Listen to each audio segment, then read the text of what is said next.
കൊച്ചി എയർപോർട്ടിൽ നിന്നും ഞാൻ വാങ്ങിയ കുറച്ച് പുസ്തകങ്ങളെ നമുക്ക് പരിചയപ്പെടാം. ആദ്യത്തേത് അശ്വതി ശ്രീകാന്ത് എഴുതിയ കാലി.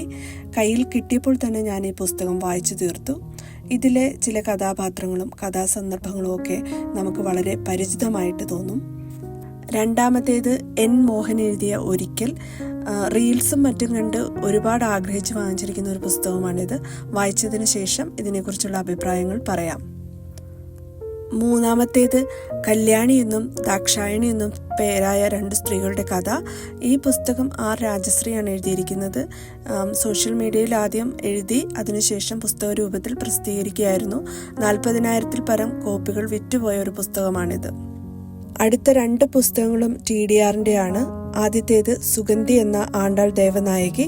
ഈ പുസ്തകം സെലക്ട് ചെയ്തുകൊണ്ട് നിൽക്കുമ്പോൾ അടുത്ത് നിന്നൊരു ചേട്ടൻ റെക്കമെൻഡ് ചെയ്ത പുസ്തകമാണ്. അടുത്തത് മാമ ആഫ്രിക്ക. നടന്ന സംഭവമാണ്.